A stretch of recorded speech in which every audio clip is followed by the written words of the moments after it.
Everyone, welcome back to this classes. Today I will discuss the physics chapter number 1 measurement में हम लोगों ने mass weight पढ़ लिया था, बीम बैलेंस पढ़ लिया था. आज हम लोग पढ़ेंगे डेंसिटी को एंड रिलेटिव डेंसिटी को, है ना. फिर उसका कन्वर्जन कैसे होता है, देन और भी टॉपिक को क्लियर करेंगे. तो चलिए लेट्स स्टार्ट. सो बेटा, for the same volume of sand and cotton, sand is heavier than cotton. अगर आप लोगों ने कभी देखा होगा, आपने सेम वॉल्यूम में सैंड को लिया हो और कॉटन लिया हो, तो सैंड जो है वो क्या होती है, वो हैवियर होती है किसके कंपैरिजन में, कॉटन की कंपैरिजन में. ऐसा क्यों होता है, आप लोग जानते हो ऐसा क्यों होता है? दिस मीन्स, इसका मतलब होता है कि जो मैटर है ना सैंड, वो उसमें जो हम लोग मैटर के बारे में क्या पढ़ें कि सॉलिड जो उसकी 3 स्टेट होती है ना, सॉलिड, लिक्विड एंड गैस. और हम लोग ने सॉलिड में क्या पढ़ा है कि जो सॉलिड के मॉलिक्यूल होते हैं वो क्लोजली पैक्ड होते हैं. तो वैसे ही जो सैंड होती है ना, उसके जो मॉलिक्यूल होते हैं वो क्लोजली पैक्ड होते हैं देन कंपैरिजन ऑफ कॉटन. इस वजह से जो सैंड होती है वो काफ़ी ज़्यादा भारी होती है ना, हैवियर होती है. अगर हम उसी क्वांटिटी में हम लोग डेंसिटी में, मतलब उसी क्वांटिटी में हम लोग अगर सैंड लें और उसी क्वांटिटी में अगर हम लोग कॉटन लें, तो हमें कॉटन जो है वो हल्का महसूस होगा और हमें सैंड जो है वो भारी महसूस होगी, बिकॉज ऑफ उसके मॉलिक्यूल जो है वो बहुत करीब है और काफ़ी ज़्यादा क्लोजली पैक्ड है. सो से that density of sand is more than that of cotton. तो हम कह सकते हैं कि जो डेंसिटी होगी सैंड की वो ज़्यादा है दिस कंपैरिजन ऑफ कॉटन. तो equal volume of different substance have different masses. Since atom in the are tightly packed, not so tightly packed, heavy object have greater density for the same volume lighter object. Okay? अगर हम लोग equal amount में या equal volume के दो अगर different substance को लेते हैं, तो उनके मासेस भी डिफरेंट हो सकते हैं और उनकी जो डेंसिटी है वो भी डिफरेंट हो सकती है ना. उनका जो ऑब्जेक्ट है, उनका जो ग्रेटर डेंसिटी है एंड सेम वॉल्यूम में लाइटर ऑब्जेक्ट्स पे डिपेंड करता है. सो डेंसिटी की डिफिनेशन यहाँ पर हो जाती है, density is defined as a mass per unit volume of that object. ठीक है, इस पर वो फोर्स अप्लाई हो रहा है. तो डेंसिटी को हम लोग रो से शो करते हैं. ये जो आपको दिखाई दे रहा है ना, इसको हम लोग रो बोलते हैं ग्रीक भाषा में. इसका प्रोनाउंस होता है रो. रो इक्वल टू होता है मास अपॉन में वॉल्यूम. इसको हम लोग शॉर्ट में लिख सकते हैं रो इक्वल टू एम अपॉन में वी, जहाँ एम जो है वो रिप्रेजेंट कर रहा है मास को एंड वी जो है रिप्रेजेंट कर रहा है वॉल्यूम का. ठीक है, तो ये सारे जो क्वेश्चन हैं आप लोग को याद कर लेने हैं, क्योंकि ये सारे क्वेश्चन जो है हम लोग को न्यूमेरिकल सॉल्व करने में आसानी पैदा करेंगे. फिर रो जो है वो ग्रीक लेटर है जिसका प्रोनाउंसिएशन क्या होता है rho, and it is symbol use for indicated density. और ये किसको इंडिकेट करता है, डेंसिटी को. तो मेजरमेंट में हम लोगों ने ये जो चीज़ें पढ़ी हैं कि जैसे मीटर है, सेंटीमीटर है, किलोग्राम है, ग्राम है, ये सारे यूनिट जो होते हैं वो किसी ना किसी चीज़ को क्या करते हैं, डिफाइन करते हैं. तो वैसे ही रो जो है वो डेंसिटी को डिफाइन करता है और इसका एसआई यूनिट जो होता है वो क्या होता है, डेंसिटी का kilogram per metre cube. CGS unit जो होता है डेंसिटी का ग्राम पर सेंटीमीटर क्यूब होता है या फिर ग्राम पर सीसी होता है. Conversion between two units is 1000 kilogram per metre cube equal to 1 gram पर सीसी. ठीक है, तो हम इस तरह से यहाँ पे क्या कर सकते हैं, कन्वर्जन कर सकते हैं अगर हमें किलोग्राम या ग्राम वाले पोर्शन को चेंज करना है या कन्वर्ट करना है. तो यहाँ पर देखिए बेटा, ठीक है, डिटर्मिनेशन ऑफ सॉलिड. यहाँ पर आपको ये टेबल दिया हुआ है, density of some common substance. उनकी डेंसिटी जो है अलग अलग दी हुई है. यहाँ पर क्वांटिटी दी है solid, liquid and gases. Solid में अगर गोल्ड, स्टील, आइस, ठीक है, तो इनकी डेंसिटी देखिए अलग अलग है ना. यहाँ पर लिक्विड देखिए मरकरी, सी वाटर, वाटर, केरोसिन, ऑयल, सभी क्या है, सी वाटर वाटर है, लेकिन उसकी डेंसिटी क्या है, अलग अलग है ना. गैसेस जैसे एयर एंड हाइड्रोजन, इनकी भी डेंसिटी क्या है, अलग है. यानी कि अगर हम सेम अमाउंट में कुछ भी या कोई भी सब्सटेंस लेते हैं या कोई भी जो है लिक्विड लेते हैं या कोई भी सॉलिड या गैसेस लेते हैं, तो उसमें कोई ना कोई डिफरेंस होगा उनकी डेंसिटी में. ठीक है, जिसकी डेंसिटी ज़्यादा होगी वो ज़्यादा भारी होंगे, जिसकी डेंसिटी कम होगी वो ज़्यादा कम भारी होंगे या फिर लाइट वेट होंगे. तो determination of density of A solid heavier than water. अब हम लोग देखते हैं कि कैसे हम लोग डेंसिटी को डिटर्मिनेशन करते हैं, डिटरमाइन करते हैं सॉलिड हैवियर देन वाटर. ठीक है, तो for a regular solid like a cube और cylinder we can find the mass by using the physical balance. Its volume can be found by using the mathematical formula. Then density can be determined by rho equal to M upon में V. अभी हम लोगों ने density निकालने का formula क्या पढ़ा था, रो इक्वल टू एम अपॉन में वी. तो उसी फॉर्मूले को पुट करके हम यहाँ पर इसको फाइंड कर लेंगे. कैसे, देखिए यहाँ पर ये डायग्राम दिया हुआ है आपको. यहाँ पर जो है V1 वॉल्यूम और यहाँ V2. ये V1 V2 क्या है, वॉल्यूम है, V1 volume and V2 volume.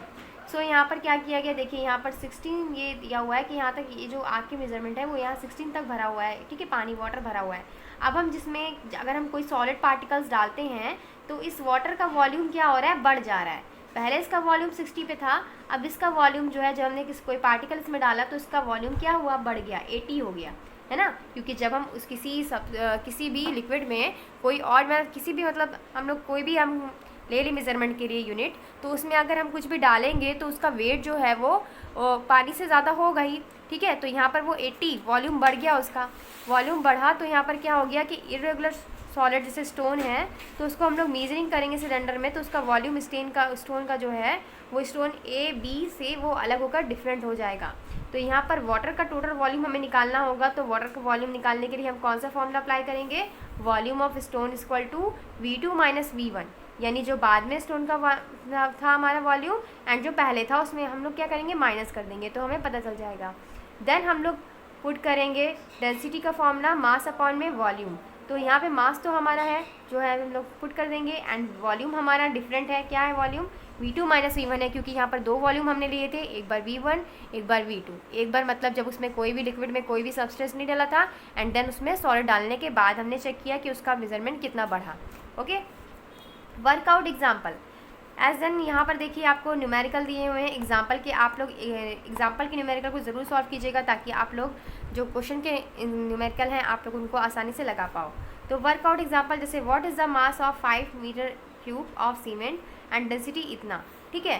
तो कह रहा है कि व्हाट इज़ द मास, किसी भी इसका जो है मास कितना होगा, तो मास का फॉर्मूला क्या होता है, mass equal to volume into density.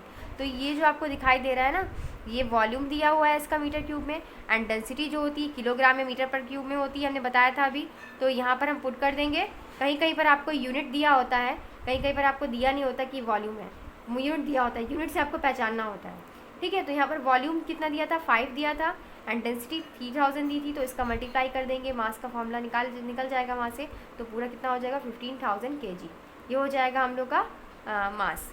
अब हमने यहाँ पे दिया हुआ है कि a piece of iron volume 30 cc has a mass of 234 gram, what is density. यहाँ पर हमें डेंसिटी फाइंड करनी है किसी पीस ऑफ आयरन की, तो डेंसिटी फाइंड करने का फॉर्मूला होता है रो इक्वल टू m अपॉन में v, जहाँ पर ये आपको साफ साफ दिखाई दे रहा है कि 30 क्या है, वॉल्यूम है, और इसका मास जो है वो भी दिखा हुआ है आपको कि ये मास है। तो मास अपॉन में वॉल्यूम को हम पुट कर देंगे एंड हम डिवाइड करेंगे, तो इसका डिवीजन करेंगे तो इसका पॉइंट में आंसर आएगा ग्राम पर cc, ठीक है, ग्राम पर cc। अब ग्राम पर cc ये कैसे आया आपको पता है ना, कि ये वाला जो हमारा क्या है, ये जो मास है, ये मास ऊपर है तो मास का यूनिट ऊपर रखा है ना, और ये जो वॉल्यूम cc है उसका नीचे हमने रखा, तो इसको हम लोग बाई में इस तरीके से लिखेंगे ना, ये इस तरीके से लिखेंगे, या फिर हम लोग इस तरीके के हो गया g अपॉन c, तो इसको हम लोग g/c कर सकते हैं ना, तो ये g/cc हो गया। अब रिलेटिव डेंसिटी देखते हैं क्या होता है। रिलेटिव डेंसिटी जो होता है किसी सब्सटेंट की वो रेशियो होता है डेंसिटी का, जिसमें हम किसी वाटर में 4 डिग्री सेल्सियस से मेज़र करते हैं।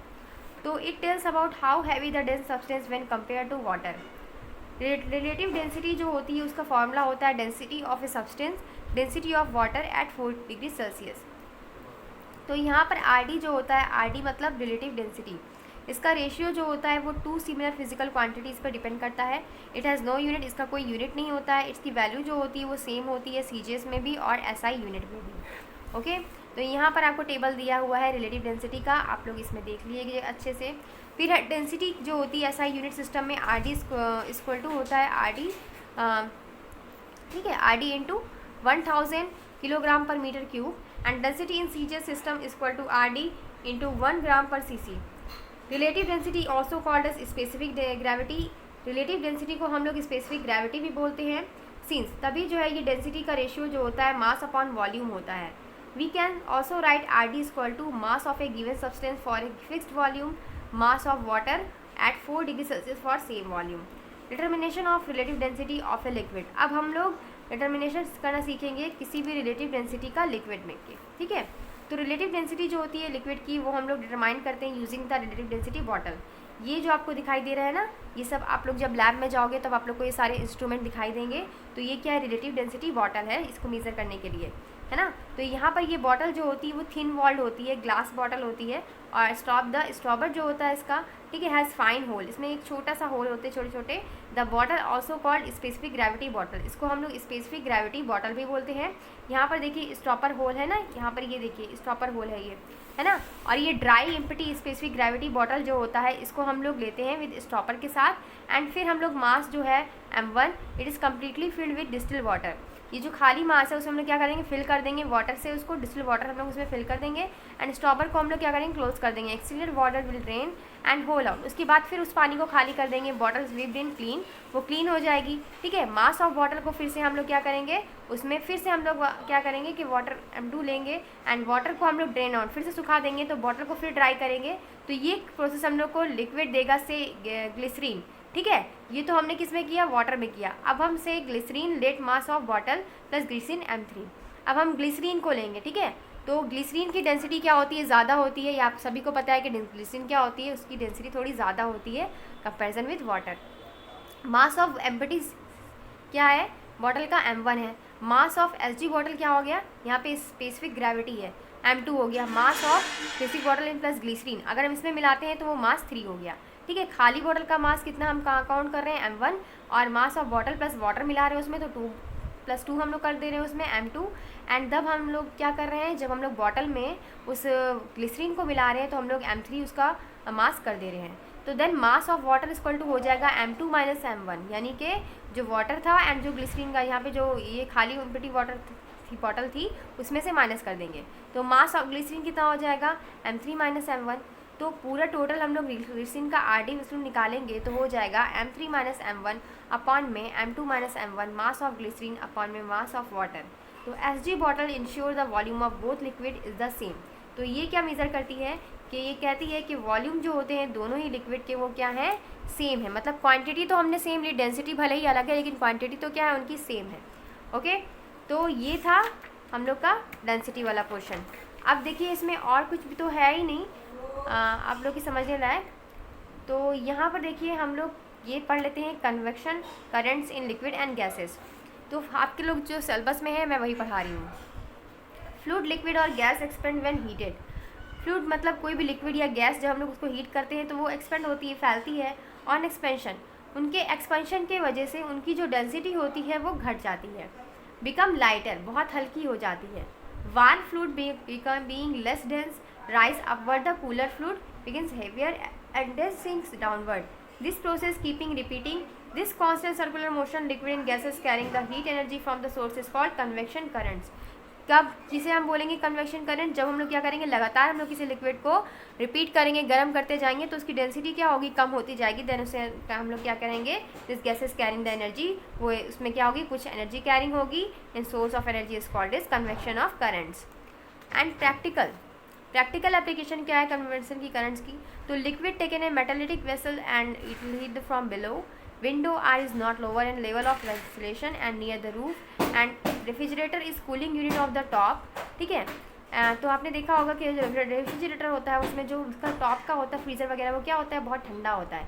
Air condition should be placed in high height. In the above cases, cool air move down due to the heavier portion and higher density of the warmer window, and cool the outside come and breeze due to the also current to cool sea breeze and however land for during the keep and land warm is liquids.